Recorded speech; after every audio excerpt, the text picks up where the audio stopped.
제가 이제 설교를 준비하면서 이제 책을 여러 개 읽는 가운데 어떤 목사님이 코트를 하신 이제 수필집을 보게 되었어요. 근데 이제 그분이 어떤 수필집을 참석하셨냐면 하필이면이라는 제목을 가진 수필집을 내용을 이렇게 적어 놓으셨더라고요. 근데 그 내용이 내 삶에 왜 하필이면 이런 일이 생겼을까라는 내용이에요. 진짜.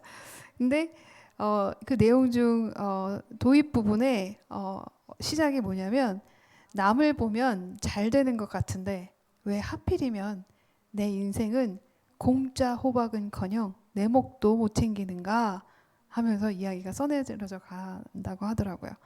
그러면서 이제 신뢰를 나열하는데 하필이면 새똥이 내 차에 떨어지고 하필이면 내가 목발을 짚고 하필이면 내가 가져온 두 열쇠 중에 한 열쇠를 가져왔는데 그게 맞지 않는 열쇠이고 그러면서 하필이면 하면서 계속 부정적인 것들을 나열하다가 이제 후반부로 들어가서는 그 부정적인 하필이면이 이제 긍정적인 하필이면으로 바뀌는 내용이라고 해요.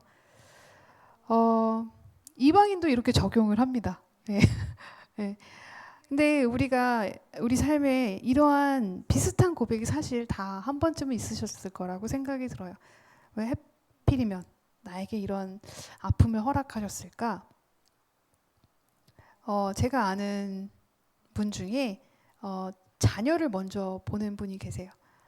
근데 그분이 그 아픔을 저는 헤아릴 수가 없겠더라고요. 다른 건 어떻게든 짐작을 할 수 있을 것 같은데 자녀를 먼저 보낸 아픔은 아무 말도 할 수가 없더라고요. 아무 말도. 근데 그분이 약간 이분의 그 수필책처럼 왜 하필이면 제 자녀를 데려가셨습니까? 그랬는데 이제 나중에는 하나님께서 먼저 부르신 이유가 있고 그 부르심을 통해 우리 가정에 역사하신 하나님의 너무나 사랑을 우리는 경험합니다. 라고 고백을 하시는 거예요. 그런 것처럼 우리에게도 그런 아픔들이 다 각자가 있을 거라고 생각이 듭니다. 하필이면 왜 하나님께서 이런 걸 나에게 허락하셨을 때까 왜 저들은 저렇게 행복해 보이는데 나만 이렇게 어려운 삶을 살아가는 걸까? 왜 나는 끝이 안 날까? 왜 해도 안 되는 걸까? 라는 힘듦이 있으셨을 거라고 생각이 합니다. 그러나 오늘 본문을 통해서 우리 역시 이 원망의 하필이면이 감사함의 하필이면으로 바뀌기를 소망합니다. 자, 요한계시록 10장 이제 11장으로 넘어가는데 여기에서는 이제 교회의 사명을 다루게 됩니다. 그래서 10장에서는 이제 핵심 구절이 다시 가서 예언하라. 오늘 본문 말씀. 다시 예언하라. 이거예요. 그리고 이제 12장에서는 무엇을 이제 다루냐면 그 명령에 따라가는 두 증인에 대해서 증거합니다. 자, 요한계시록이요. 회람용이에요. 그러니까 돌려서 함께 보는 거예요. 근데 그 당시는 성경을 모두가 가질 수 없는 상황이었잖아요. 그러면 한 사람이 읽고 나머지는 청중들은 그 성경 읽는 걸 듣는 시기였단 말이에요. 그러면은 성경을 읽는 시간은 회당에 모인 시간밖에 없는 거예요. 그러면 그 시간에 좋을까요? 안 좋을까요? 정신을 똑바로 차리고 그것만 듣겠죠. 그래서 여기 1장 3절에 보시면 이 예언의 말씀을 읽는 자가 단수예요. 한 명이 읽는다는 거예요. 그리고 듣는 자들 복수예요. 그러니까 한 명이 읽고 나머지는 들어요. 네.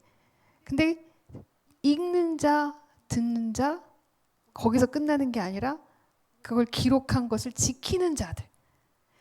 읽고 듣고 그리고 지키는 자들에게 복이 있다. 왜? 때가 가까웠기 때문에. 네. 이렇게 우리에게 이렇게 한 절 한 절 읽어주는 이 성경 말씀이 그들에게는 진짜 엄청나게 크게 다가왔을 거라는 거예요. 그죠? 집중해서 듣고요. 그죠? 근데 이 요한계시록의 4장에서 5장을 보면 우리 어떤 말씀이 있었는지 약간 이제 너무 오래돼가지고 거의 저희 1년 동안 하고 있으니까 회상을 해보면 4장 5절에 하늘문이 열리고 보좌가 보이는, 기억나시죠? 그래, 뭔가 보좌가 있었던 것 같은데, 그죠? 하늘문이 열리고 보좌가 열리는 그런 상황을 이들이 보고, 그 다음에 재앙이 그들에게 임하는 과정 속에서 하나님의 백성을 향한 보호가 있었죠. 그게 인치심이었고, 그 인치심이 없는 이들에게는 또 나팔 재앙으로 하나님께서 그들을 벌하시고, 그래서 인치심을 받은 자들과 인치심을 받지 않은 자들의 그 고난의 차이는 열흘과 5달이었다는 거 여러분 기억을 하실 거예요. 그러면 인치심을 받은 이들이 간절하게 하나님에게 기도를 올리니까 그 대접이 쏟아져서 나팔 대접이 시작이 되었던 거잖아요. 그러면 인치심을 받은 이들은 이 나팔이 쏟아졌을 때 그래도 하나님께서 내가 인치심을 받은 자이기 때문에 나에게는 이러한 큰 아픔이 있지 않구나, 열흘만으로 끝났구나 하면서 감사하며 살았다 하고 안도를 하고 있었을 거고, 또 인치심을 받지 못했던 이들은 그들을 향해서 하나님께서 그래 한번 크게 한번 혼나봐라, 막 심판으로 끝나봐라는 그 의미가 아니라 이 심판을 통해서 너희가 다시 인치심을 받기를 원하는 하나님의 그 긍휼함과 용서함과 사랑이 거기에 담겨 있다고 말씀을 드렸잖아요. 그러면 인치심을 받지 못한 이들은 다시 인치심을 내가 받기 위해서 애쓰고 노력하고 그걸 견디고 있는데, 그 와중에 지금 이 말씀이 그들에게 떨어진 거예요. 저가 내게 말하기를 내가 많은 백성과 나라와 방언과 임금에게 다시 예언하여야 하리라 하더라. 그럼 이게 무슨 말이겠어요, 여러분? 여태까지 고난을 거쳐왔고 아직 고난에 있는데 또 가라는 거예요. 네. 이번에는 이런 거죠. 고난은 그동안은 훈련을 받기 위해서 내가 원해서 받은 고난이 아니라 하나님이 일방적으로 우리에게 쏟아부으셨어요. 물론 회개의 기회를 많이 주셨지만 우리가 돌아오지 않을 때 고난이 이렇게 왔어요. 그러면 그냥 고난을 당했죠. 근데 여기서는 그게 아니라 알고 가는 거예요. 다 겪었어요. 어떠한 고난을 우리가 겪었는지 기억이 나요. 다시 가고 싶지 않아요. 근데 저가 내게 말하기를 너가 이제 많은 백성과 나라와 방언과 임금에게 다시 가서 어떠한 고난이 오더라도 다시 가서 예언하여야 하리라 하고 명령을 하신다는 거예요. 여러분, 이런 명령이 여러분에게 방금 고난에서 나왔는데 다시 가라는 말씀을 들었을 때 여러분 어떤 마음이 드실까요? 이번에는 알고 가는 거예요. 어떤 십자가가 있는지 알고 가는 그 과정이라는 거죠. 쉽지 않아요. 그죠? 근데 여기에 보면 표현이 굉장히 그 결연한 의지가 표현되는 걸 여러분이 보실 수 있어요. 하나님 우리에게 가볼래?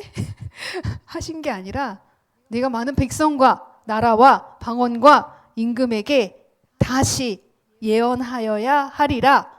아주 단도직입적으로 결연하게 의지를 표명하고 계신다는 거예요. 반드시 우리가 해내야 된다는 거예요.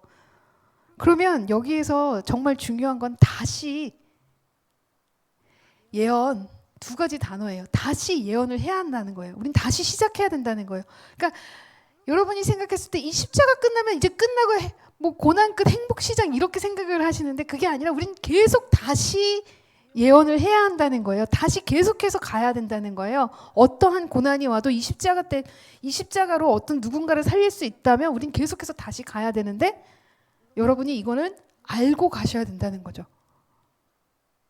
여기서 예언하라고 하시는데 예언이 앞일을 예측해가지고 막 성경을 읽다가 이 말씀 보니까 저 권사님 입술을 좀 조심해야겠어. 그러면서 그 권사님한테 가가지고 또 예쁘게 얘기해야 된다고 생각이 들어가지고 우리 권사님 원래는 참 말을 예쁘게 하시는데 요즘에 조금 하나님이 이 말씀 보니까 권사님이 생각이 나가지고 내가 그냥 권면하고 싶어서 뭐 이렇게 좋게 하는 것처럼 하고 이렇게 우리가 들이댈 수 있잖아요.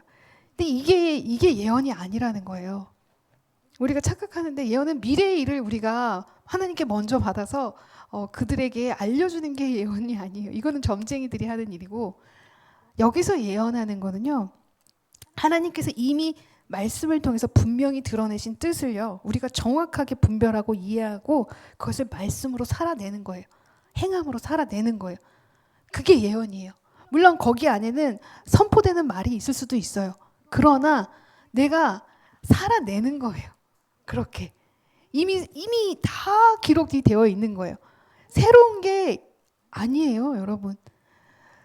이거를 우리가 이 세상의 백성들과 나라와 방언과 임금에게 다시, 여러분이 지쳐 있었어도 다시 일어나셔서 말씀의 증거를 분명하게 드러내신 뜻을 나를 통해서 또 보여주셔야 한다는 거예요. 다시 시작하기 위해서 우리가 정확한 복음의 이해가 필요할 것 같아요. 복음이 여러분 그냥 내가 누군가 믿지 않는 분을 전도하는 게 복음이라고 단순하게 생각을 하시는데, 물론 그것도 방법 중에 하나예요. 우리가 말씀 메시지 뭐 이렇게 하고 티슈나 뭐 이렇게 작은 선물 함께 노방전도 하면서 할 수 있어요. 그러나 이제 그런 전도 방법이 요즘 시대에 먹히나요? 티슈는 주유소에도 주는데 여기저기서 많이 주는데 물티슈도 주고, 심지어 뭐 어디 해도 뭐 좋은 타월도 주고, 뭐 이런 넘치는 환경 속에서 우리가 정말 전도해야 되는, 복음을 전해야 되는 방법은 예언하는 거라는 거예요. 살아내는 거라는 거예요. 하나님이 분명히 드러내신 뜻을 우리가 알려줘야 된다는 거예요. 우리를 통해서, 또 말씀을 통해서 전달이 되어야 된다는 거예요.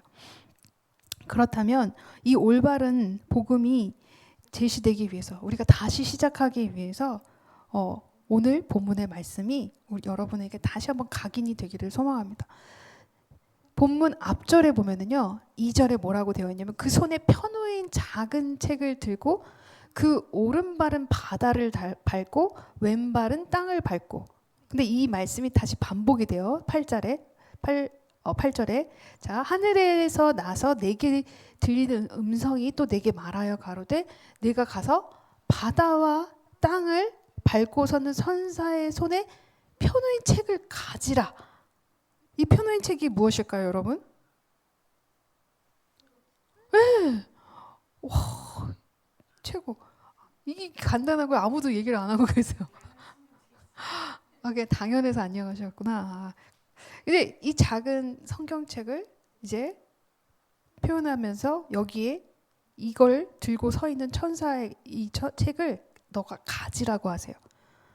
그리고 그거를 어떻게 하느냐? 두루마리를 가지라고 하니까 요한이 달라고 해요.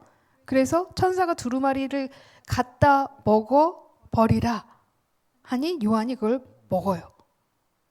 자신에게 명한 이걸 정확하게 그냥 인지하고 명령에 순종하면서 그냥 먹는 거예요.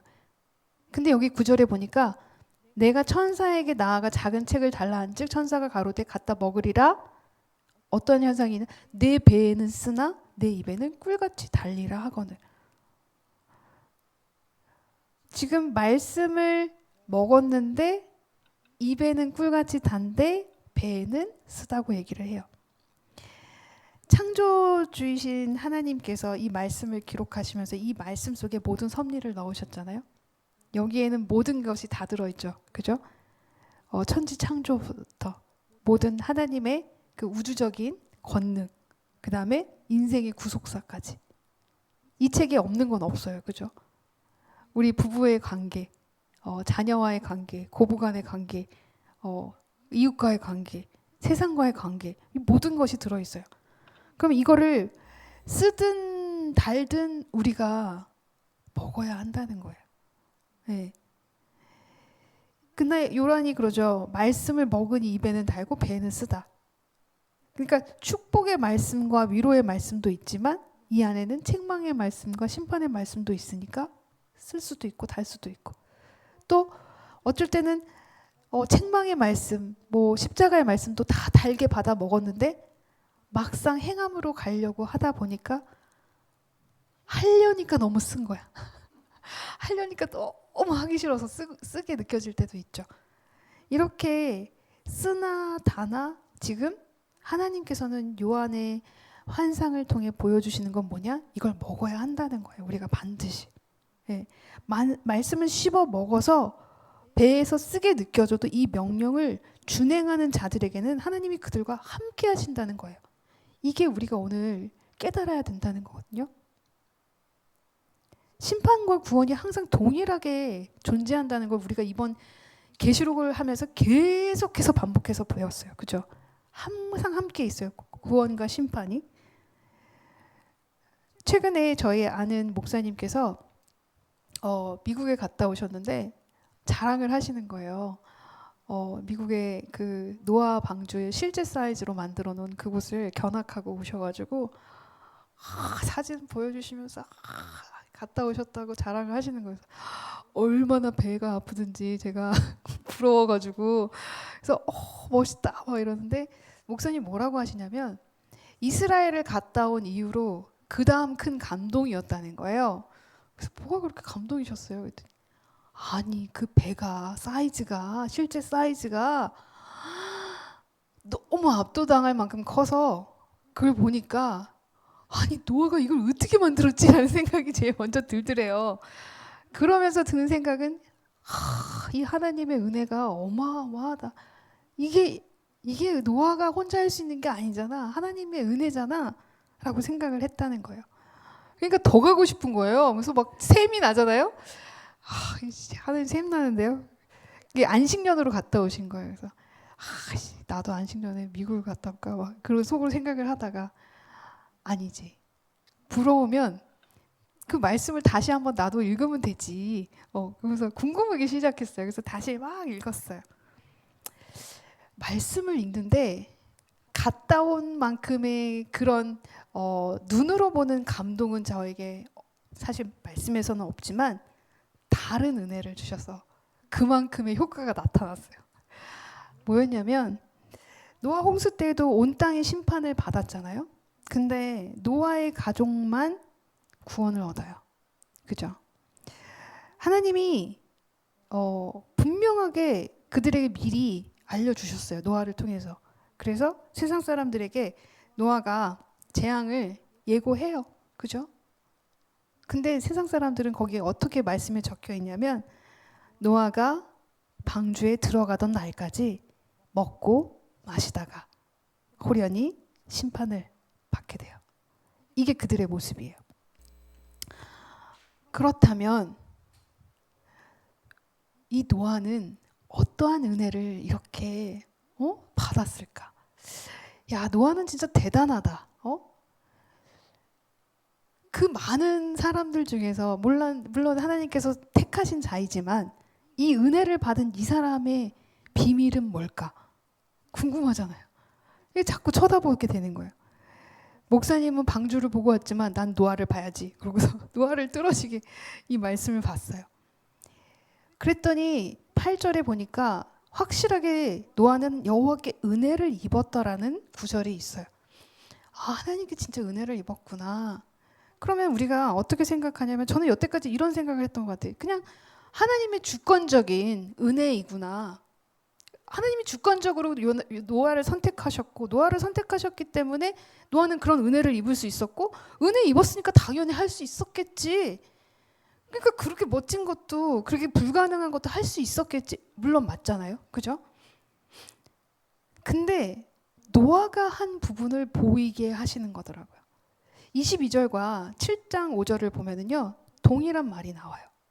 노아가 그와 같이 하되 하나님이 자기에게 명하신 대로 다 준행하였더라.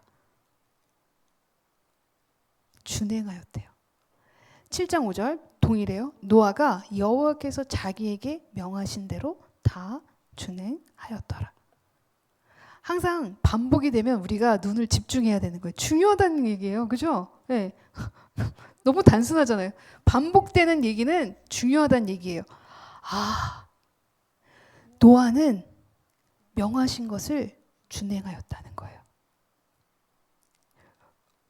당연한 거 아닌가요? 라는 이제 생각할 수 있는데 이게 제가 보지는 않았지만 그 목사님이 너무 리얼하게 또 설명을 해주신 게 저 이 머리에 스쳐 지나가면서 이게 같이 이게 시너지가 났어요.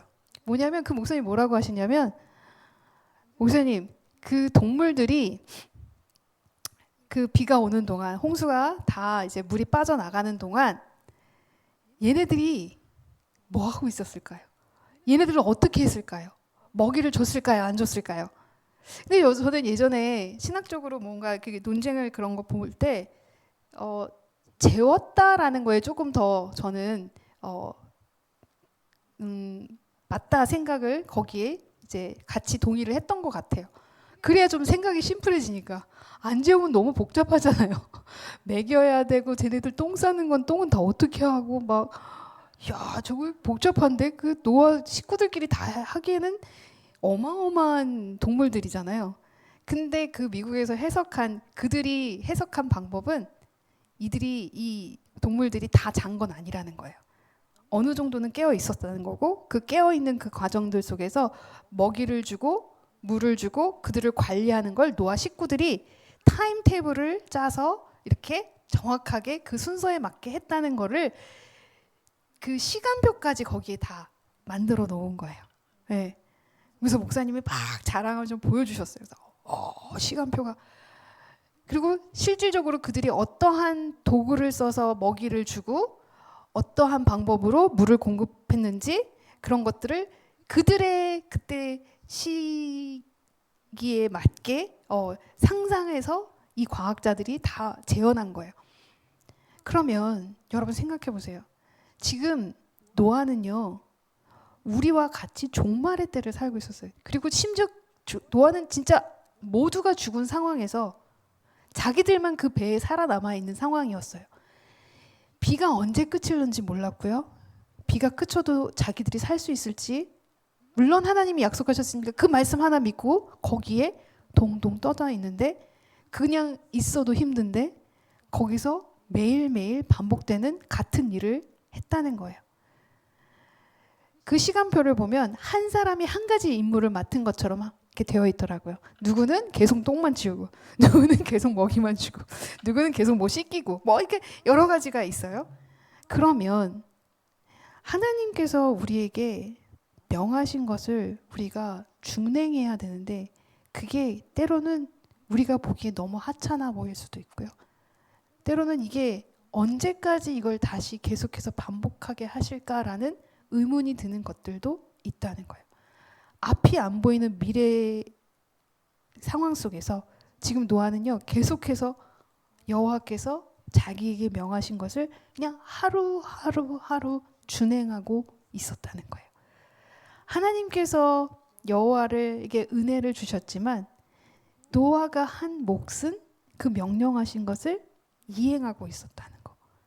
그리고 또 이행하게 또 하나님께서 은혜를 주셨다고 생각해요. 하루를 이행하면 또 은혜를 주시고 또 하루를 이행하면 또 은혜를 주시고 이게 우리가 견딜 수 있는 방법이 아닌가라는 생각이 드는 거예요. 우리 역시 이 고난의 비가 얼마나 오래 지속될지 알 수 없을 수도 있어요. 그리고 불안하실 수도 있고 힘드실 수도 있고. 근데 이 수많은 시간들 속에서 하나님께서 우리에게 명령하신 것, 지금 다시 예언하라. 이걸 여러분께서 생각하시면서 내가 이 아픔이 여태까지 거쳐온 아픔을 내가 다시 반복해서 한다 해도 하나님께서 명령하신 그 말씀을 내가 준행하겠습니다라는 선포가 여러분의 입술 속에서 나오기를 소망합니다. 언뜻 보면 다시 가라는 말씀이 굉장히 차갑게 느껴지실 수도 있을 것 같아요. 아니 여태까지 이렇게 힘들었는데 또 가라고 너무 힘드실 수도 있을 것 같아요. 그러나 여러분 생각을 바꿔서 해보신다면 잃어버린 양 한 마리를 목자는 찾아가요. 그죠? 효율성을 생각한다면 전혀 맞지 않은 행동이에요. 왜냐하면 99마리가 여기 있으니까 얘네들을 돌보는 게 더 효율성이 높아요. 근데 목자는 잃어버린 한 마리를 찾아간다는 거예요. 근데 만약 그 잃어버린 한 마리가 나라고 생각한다면 여태까지 하나님은 나를 위해 이 모든 상황을 세팅하셨다는 거예요. 너 하나를 살리기 위해서 내가 이 사람도 갖다 놓고 저런 환경도 갖다 놓고 너가 다시 아버지의 아들답게 살기 위해서 하나님의 가치관으로 너의 삶을 살게 하기 위해서 내가 이 모든 것을 너 하나를 위해서 나는 여태까지 너 하나를 위해서 이 모든 거를 99마리를 다 너 하나를 위해서 내가 하고 있었다는 거를 우리가 생각한다면 이제 그 받은 사랑을 우리가 다시 가서 예언하라는 이 말씀에 안 순종할 수 있을까요? 순종하셔야죠. 그죠? 네. 여러분 이제 다시 예언하시는 여러분이 되기를 소망합니다. 그래서 노아처럼 우리도 명하신 그 말씀대로 매일매일을 작은 거지만 준행하는 여러분이 되기를 소망합니다.